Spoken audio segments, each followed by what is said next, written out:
In this video, we're going to talk about the role that the Jesuits play in the Counter-Reformation in Europe and in Asia. So we've already talked about the role they play in the New World, in the Americas. Now we're going to look at these other continents as well. And the Jesuits employ a pretty similar structure and strategy to their efforts in Europe that they do in the New World. They go out in pairs into areas of Europe where people have converted from Catholicism to Protestantism, and they try and convert them back. And in particular, they preach to peasants, those who had no education, and they're very successful. They're able to return countries in Europe like Lithuania, Poland, and parts of southern Germany to the practice of Catholicism. So these are all considered pretty regions with a strong Catholic presence today. That's linked to the work of the Jesuits in the 16th century, 16th and 17th centuries, because in the early 16th century, these were regions of Europe that were becoming Protestant very quickly. And that's halted and changed by the work of the Jesuits. Most famously, the Jesuits went undercover to Protestant countries like England as missionaries.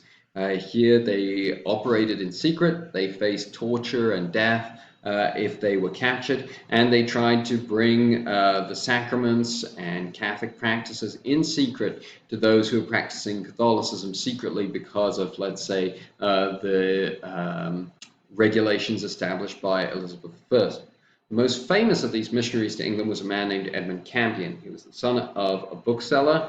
I think that's just a great symbol of the Renaissance, that bookselling has become a trade, has become part of this growth of growth of literacy that's spreading throughout Europe at the time, that you now have booksellers. And so Edmund Campion is a part of that. He's recognized for his intellectual brilliance at a very early age. Once he goes to college, he's taken into the service of William Cecil and eventually even of Elizabeth I herself. He took the oath of supremacy and even became a deacon in the Anglican Church. However, over time, he became convinced that the Anglican Church was in error. He became convinced that Catholicism was the correct practice of Christianity, and fled to France and joined the Jesuits. He studied at a new seminary that was founded by papal money to educate priests to return to England in secret, and he became a priest and returned to England in 1580. And there he was very successful in preaching Catholicism and composing and disseminating texts that laid out the Catholic position. Eventually, he was captured and tortured for 6 months to try and reveal the identities of people who had helped him and who had hidden him. He was offered high-ranking positions in the Anglican Church, but he refused to return to Protestantism. And so in the end, although the charges that were written up against him were that he was plotting against the Queen, the real reason why he was executed was because of his religion.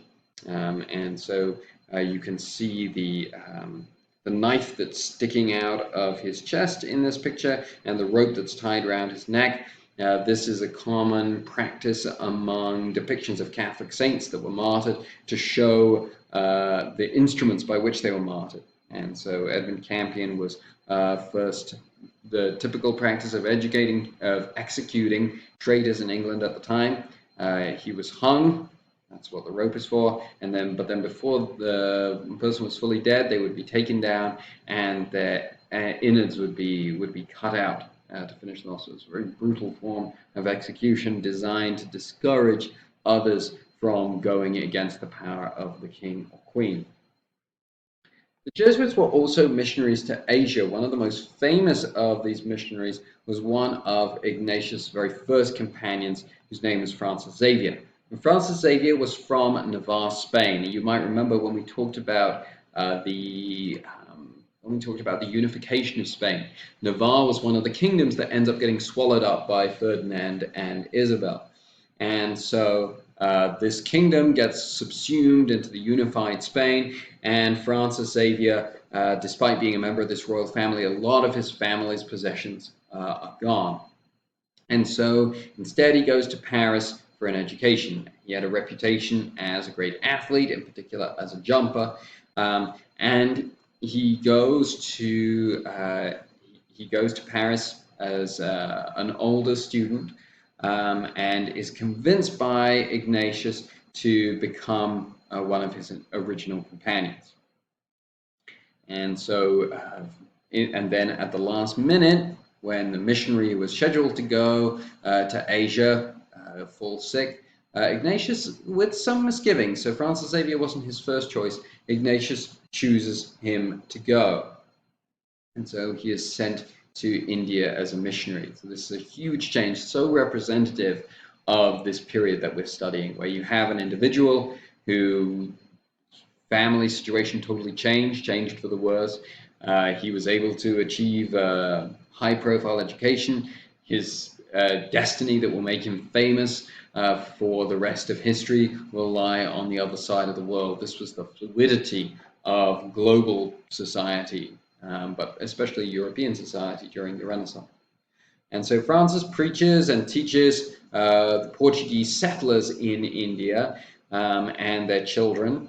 So they were considered a rough crowd. It's like port city environment, merchants, sailors, not a whole lot of strong roots or strong traditions. But he also is a missionary to the native Indian populations. He baptizes and he establishes around 40 churches along the west coast of India.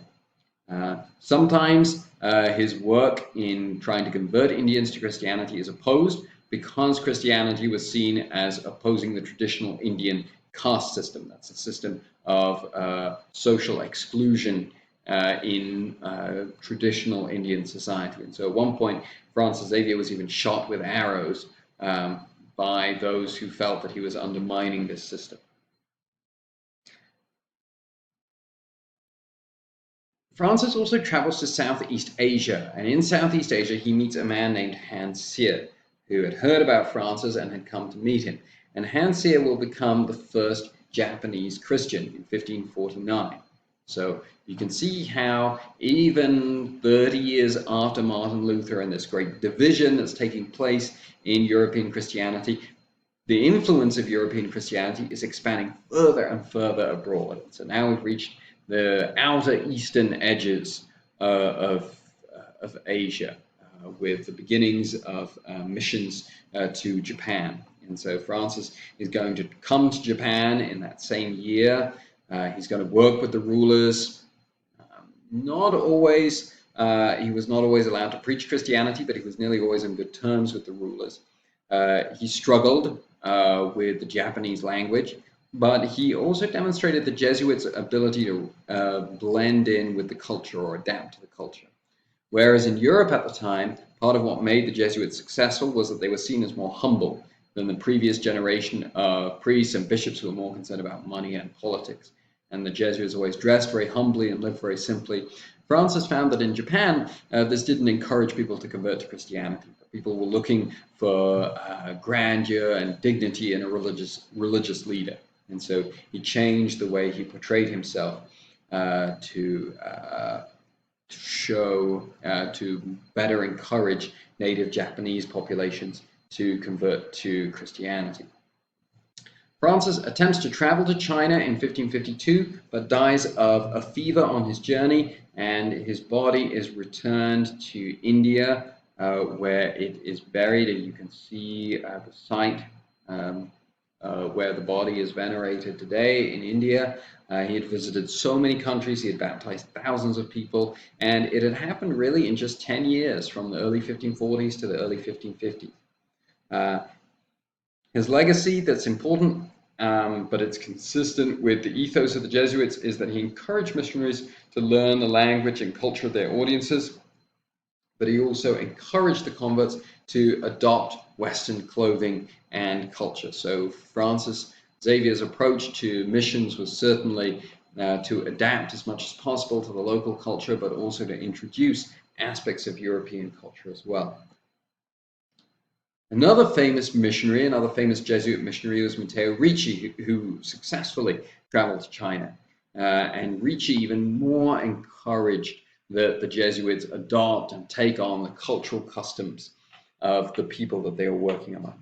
Richie had joined the Jesuits very young. He joined them at the age of 19, completed his education with them, and was sent to China 10 years later. He studied Chinese intensively. He's considered one of the first Europeans to have learned the language and be able to read fluently. He produced a dictionary to help Europeans understand Chinese. What Matteo Richie found was that Confucian philosophy was a very important part of Chinese culture. And so Ricci's effort was to try and show the ways try and encourage people to convert to Christianity by showing the ways in which Confucianism and Christianity were compatible with one another. And it was true that he was able to convince a number of high-ranking Chinese officials to convert to Christianity as a result of this. Dressed, as you can see in the way he's depicted here, he dressed in traditional Chinese religious garb. He tried to approve one of the practices of traditional Chinese religion, that was the worship of ancestors. And so Richie is trying to say, well, Catholics venerate saints. This is kind of a similar thing. They're sort of intercessors. But later Catholic authorities were less convinced that it was actually okay to meld these two practices together. The other important achievement of Matteo Richie was that he was invited to the imperial court. It was very rare for a European to be invited to the imperial palace at this time. Chinese emperors typically lived in seclusion, and he was invited because the emperor had discovered that Matteo Richie could make better maps, more accurate maps of the world, and also could more accurately predict the movement of the stars and the planets in the sky. So this shows you how, by this point, by the middle of the 16th century, European culture has surpassed Chinese culture in terms of education and in terms of the study of the sciences of geography and astronomy. In the earlier lecture series, we talked about how the Battle of Lepanto shows that Western European culture is now more technologically advanced, in military terms at least, than the Islamic cultures of the Middle East, than the Ottomans. Now we see that with science here, that European cultures are now moved ahead, have become more adept at some of the sciences like geography and astronomy as well. When Ignatius dies in 1556, there are 1,000 Jesuits. Today there are 16,000 Jesuits. There were as many as 30,000 at one point in the 1960s. And the Jesuits are a key part of the Catholic response to the Protestant Reformation.